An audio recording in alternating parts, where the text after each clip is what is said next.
Once upon a time, in a small village nestled in the mountains, there lived a young man named Omar. Omar was a devout Muslim who took great pride in his faith and strove to live his life according to the teachings of the Quran and the Prophet Muhammad. And during the holy month of Ramadan, he eagerly embraced the practice of fasting as a way to deepen his spiritual connection to Allah. But one year, as Ramadan approached, Omar began to feel anxious. He had recently started a new job that required him to work long hours, and he worried that he would not be able to handle the physical demands of fasting while also fulfilling his work obligations.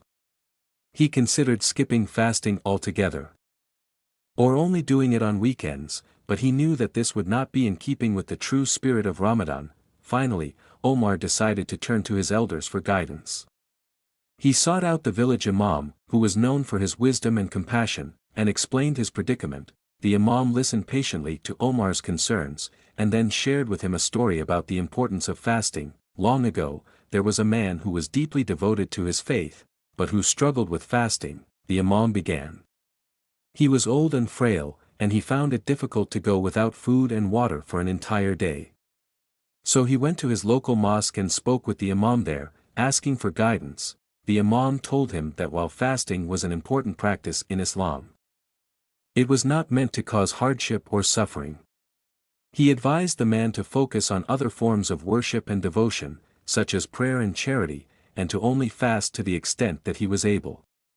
The man took this advice to heart, and found that he was able to connect with Allah in new and meaningful ways, without feeling guilty or ashamed. Omar listened carefully to the Imam's story, and felt a sense of relief wash over him. He realized that fasting was not meant to be a source of hardship or pain, but rather a way to deepen his spiritual connection to Allah. And he saw that there were many other ways to express his devotion and connect with Allah, even if he could not fast every day. So Omar went on to fast during Ramadan, but he did so in a way that was mindful of his physical limitations. He took breaks when he needed to, and made sure to drink plenty of water and eat healthy foods during his non-fasting hours.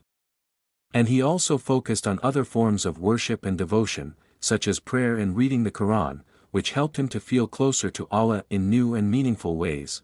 Through his experience, Omar learned the true meaning of fasting in Islam.